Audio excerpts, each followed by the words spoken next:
This is Amy Roberts, and this is my lesson plan. The title is What Drives the GDP?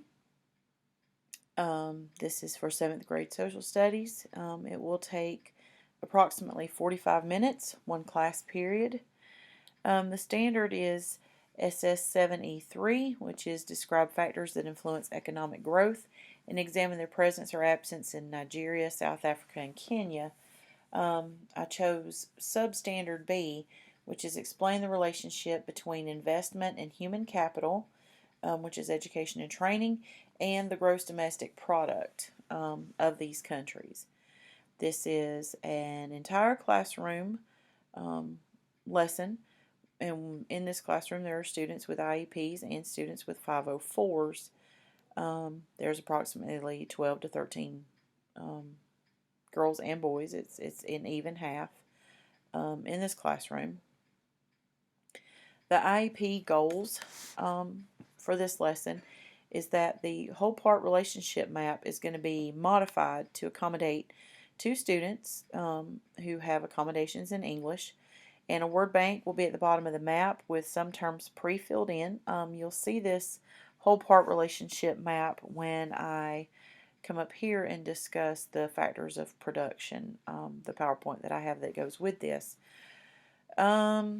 Essential questions. What goals must be met to improve the economic standing in Kenya, Nigeria, and South Africa? And what does investment in a country's people have to do with its GDP? The central focus lesson learning objective is that students will be able to analyze the correlation between investment in human capital and a country's GDP. The academic language is students will be using vocabulary that they've used previously, and during this lesson they will be using the words human capital, gross domestic product, standard of living, and entrepreneur. The materials and technology that will be needed, of course, is the whole part relationship map, which is up here with the PowerPoint. Then the PowerPoint presentation, and all of this is going to be presented on an active panel board. The introduction to the lesson. The students will be given an opening question, which is, what is human capital? Being as this is a vocabulary word that they are already familiar with, they will be asked to analyze the meaning of this word and give examples that they either previously knew or knew before the lesson started. Like I said, this is going to be a refresher for the PowerPoint that they're fixing to go over. And there's going to be a brief time of question and answer before the students are given or shown the PowerPoint or given the factors of production map. Students will be given a brief oral quiz on the vocabulary words above, these that we just talked about right there. And all the students will go over this quiz just to see if they do understand what we're going to be talking about during this lesson. Upon completion of this quiz, then they're going to be asked for examples which they could give of excuse me, of personal or previously known examples that they have learned, and how these elements are present in the countries that we're talking about, which is South Africa, Kenya, and Nigeria. I see a typo right there. Students will be given time to respond and ask further questions, just so that we know that we're all on the same page before we go into the activity and the PowerPoint. I would expect to hear responses when asked what is human capital, that human capital is education, it's training, and any of the variants of that, like if they give the example of on-the-job training or technical training, technical instruction. I would also expect to hear that these are all present in varying degrees in the 3 countries that we've been discussing, because like I said, we've previously discussed this lesson before probably in the day before lesson. And then the students will be presented the PowerPoint slide where it goes into greater detail about what each of these factors are, and we will talk about how they're present in Kenya, Nigeria, and South Africa. They will be able to restate what the GDP is that they will have learned in the lesson before this one.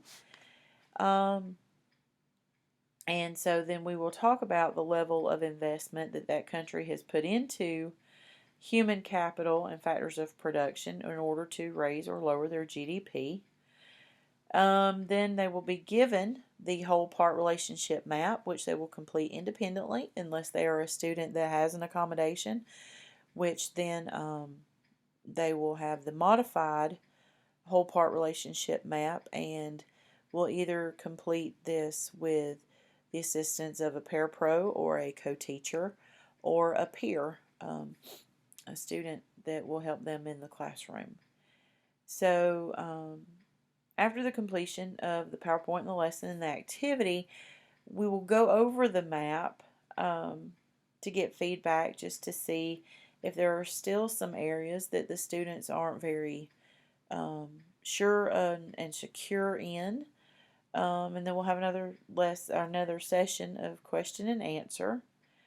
At which point then we will grade the whole part relationship map, because this will be the ending of the instruction on this particular standard. So this will be used as a summative assessment and will be graded upon completion.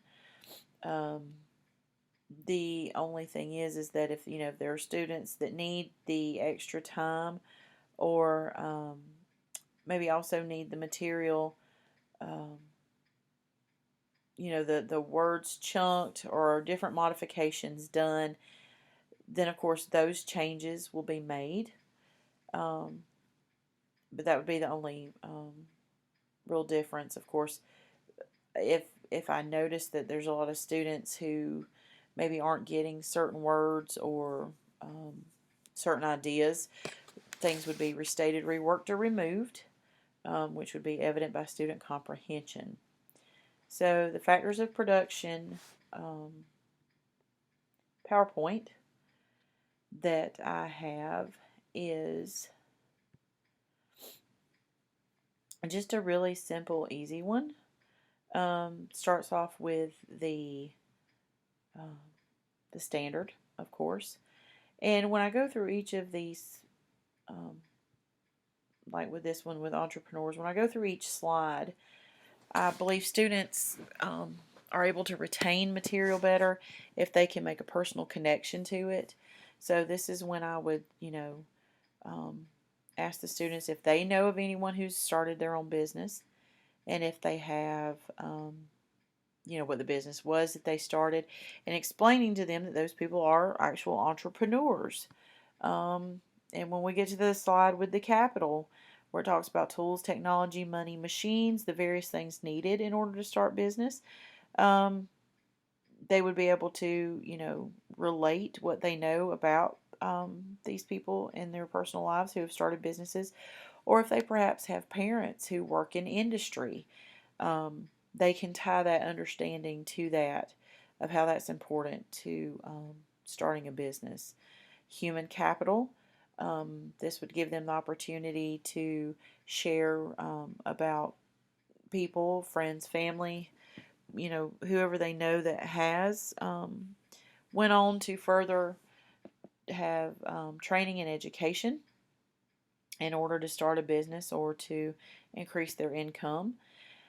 The natural resources one, being as our natural resources here in America are very different than some of the ones that we're talking about in these countries in Africa, I would still expect students to be able to do the comparison. And this is something we would talk about, is comparing the natural resources here in America, and especially locally, to those in Africa. And this would maybe give them a better idea of the part that natural resources play in the African economy. Of course, then we talk about factors of production and the level of GDP and how both of these are dependent on one another, and then we would use, of course, the GDP of here in America compared to the one in Africa, and how more access that we have here for these factors of production correlates to that higher GDP. This is the whole part relationship map for the students who have accommodations. Some of these words here would be filled in already, as would be some of these words here, and there would be an actual word bank in this section right here that would have these terms in it so that they wouldn't have to start from scratch, so to speak, with filling out this whole part relationship map. So, with that being said, that's the lesson.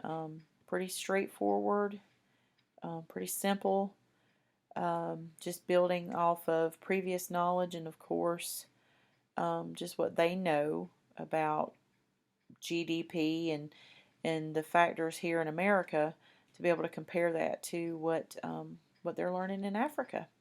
So thank you for listening and have a good night.